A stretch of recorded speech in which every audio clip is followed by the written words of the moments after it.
Hey Boston, what's going on? Hey Steve, good morning. Good morning to you as well. How are things? Things are going well. Excited with the progress so far. How about your end? Yeah, I'm doing great, thanks. Tell me more. What's going on for you? Good to hear about progress always. What led to it? What is it and what led to it? So, just the process of understanding the components of it made a big deal. I've been studying for about 2 months now, two months and a week, and I've fortunately jumped 10 points from 156 to 166. And I have 19 days now until the August LSAT. So we're trying to decide the best use of our time moving forward. Yeah, well, that's a fantastic increase already. And so where do you need to pick up those last few points? So I'm missing on some flaw questions and some of the harder sufficient assumption questions. Okay. And what does your review process look like? So I've been doing full practice exams 2 to 3 times a week. Um, Whether it's 2 or 3 times depends on how quality of a review I'm able to get in, and not burn myself out. So I'm going in and doing a blind review, and then for the questions that I miss, what I'm doing is trying to verbalize why I thought my answer was correct, and then why I was actually wrong about that, and why this answer is actually the correct answer and my answer was wrong. But I haven't been able to get it to stick whenever it comes to test time. Okay, so that's part of the process of review. What about analyzing the stimulus? I might be missing on that one. Can we Okay. talk? Let's go more into that. Yeah, sure, absolutely. So I recommend what I call the Socratic review method, Okay. which requires analyzing where your misunderstanding stems from. Is it the stimulus, the question stem, or the choices? You talked a little bit about the review process for the answer choices. What was tempting about the wrong answer that made you pick it, and what ultimately makes it wrong? And what was unappealing about the right answer that pushed you away from it, and what ultimately makes it correct? But the choices are just one piece of the puzzle. There's also the stimulus, and there's also the question stem. So when you read the question stem, are you properly identifying which question type it is, what it is that they're asking you for? So for flaw questions, obviously, it's flawed. You're looking for the flaw. Are you then taking the time to pre-phrase the flaw when you go into the stimulus? So you read the stimulus, are you looking to extract that flaw and articulate it for yourself before going on to the choices? So there's a moment to pause and reflect on what is the task being asked of you. Would that? Oh yes, I'm definitely aware that I'm looking for the flaw. I think that, so for example, one got me the other day when it was like the answer, said something like comparing to an implausible scenario. And I'm thinking in my head, well, I can't assume that this is implausible. So little details like that. And I think that I need to tie up probably where my assumptions are within the answers, maybe. And that's part of what review can help you do, is to help you find where that line is of what is reasonable to assume and what's crossing the line. Sometimes you can't articulate this theoretically. It can only be done through reviewing a lot of questions and getting a better intuitive understanding. Got it. So could you give me a little more details about the Socratic review? Yeah. So I talked about the choices. We talked about the question stem. There's also the stimulus. So you want to think about what about the stimulus may have tripped you up. Was there a particular method of reasoning that you weren't able to fully absorb? A lot of times students will read the stimulus, they'll be confused by it. They'll say, okay, well, I'll look at the choices and see if that helps. But the choices only further complicate things, really, because they only make sense in the context of the stimulus. And they only make sense when you're keeping first and foremost, what is the task being asked of you in the question stem. So there are lots of different ways they can ramp up the difficulty level of the stimulus. Confusing wording, failing to include evidence conclusion indicators or conditional indicators, using words like unless, except, until, without, burying the conclusion in the middle, topics that you don't like or that pre-law students typically don't like, so things like science or things like philosophy that tend to get away from people's everyday real-world experience.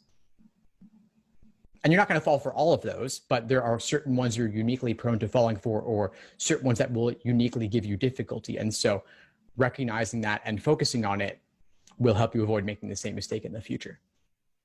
And I have tons of videos on this if you just look up Socratic review method on my YouTube channel, for example. Perfect. And then also you talked about verbalizing. So what does your verbalizing look like? So in the cases where I can, I'll say the author failed to consider that, or the argument takes for granted. I try to use those key terms when I can. And then if I don't have like eloquent way to put it, I just try to reverbalize my internal justification, which is in my own, I guess, vernacular, and then try to roast it, like, tell myself like, dude, that was really dumb, and then verbalize it in the way that LSAT would likely think of it, or how I think they would think of it. And sometimes I'll write it down as well, and that helps me with it too. But I think something that you mentioned, I think I'm probably not giving myself enough time when I'm going back to the few that I flagged. When I finish the section, I'll go back to the few that I flagged. And what I've noticed is I almost always miss the ones that I'm flagging. But I think that I'm jumping too much into the answers, and then just going back and skimming the question stem, or excuse me, the stimulus, instead of really diving into the stimulus again one more time. And I think that if I have 4 that I have flagged, I'm probably better serving myself by really getting into 2 of them than maybe just trying to go through 4. What are your thoughts on that? Yeah, it could be worthwhile to do 2 questions in depth to really get them, rather than covering 4.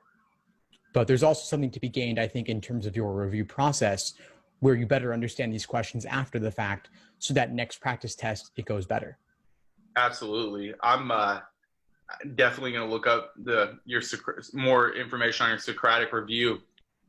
Do you know, are there any, do you have any resources or any indication in an era or a decade of tests that August test takers might look at to refresh based on the more recent flex tests that have been given? Well, the flex tests are all undisclosed up to this point, at least, and I suspect they will be going forward as well. But LSAC is pulling from past exams from the past decade that were undisclosed. So, as always, more recent exams are more relevant. If you review anything from the past decade, you'll be reasonably prepared for whatever may come your way. So, with only a few weeks left till August, I wouldn't spend time on exams in the 20s and 30s. Those prep test numbers, I would stick with prep test numbers primarily in the 70s and 80s. Perfect. And I know I've heard you talk about it before, but I don't remember your exact position. We've talked about it actually a little bit, about burnout. I asked you, how do you know that, how can you tell you're starting to burn out? And I realized how you can tell about a week after asking you that. If a person feels like they're processing the full exam and they're processing their review, do you think that it's okay to take more than 2 tests in a week leading up to it, or do you think that you're just likely going to burn yourself out and that it's inevitable? It's not necessarily inevitable, especially for the flex where you're doing 3 section exams, presumably, not 5 or 4 even. So it's more possible to do more exams than it was in the past for practice. But I would also look to see what increasing the depth of your review could do for you in terms of benefit, and then also how much time it would take. If you're reviewing these in enough depth, you may not have time to do 3 exams and review all the questions you get wrong and all the ones you have difficulty with. So what is your opinion on question type drilling? Do you think that I should maybe go in and do just flaw question type and sufficient assumption question type and just drill a mix of those? Yeah, it sounds like you've noticed that that's a weak area or a trend you want to focus on. So I would drill that on the side. So maybe you want to do 2 exams a week, review those in depth, and then rather than doing a 3rd exam, you drill flaw questions, you drill sufficient assumption questions. Awesome. Cool. It sounds like you got plenty to keep you busy over the next few weeks, but also avoiding doing too much, avoiding the burnout. So taking breaks as well. Absolutely. Yes, sir.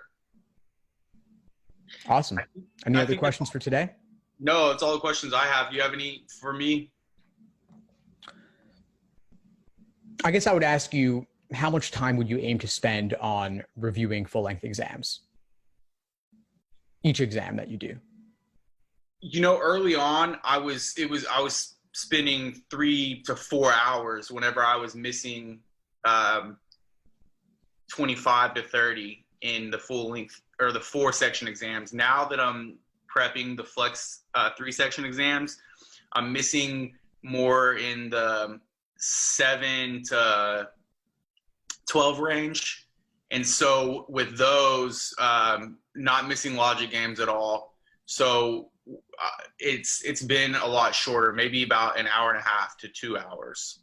And that's primarily all on LR. My LG's been, I've missed like 1 here and there, 1 or 2 here and there.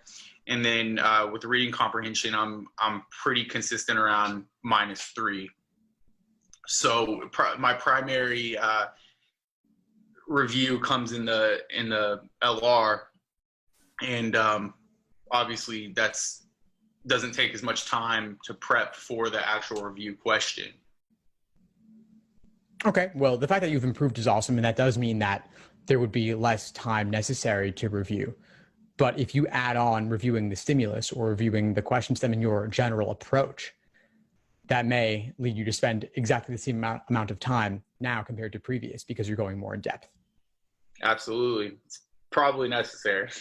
Yeah, definitely worthwhile for sure.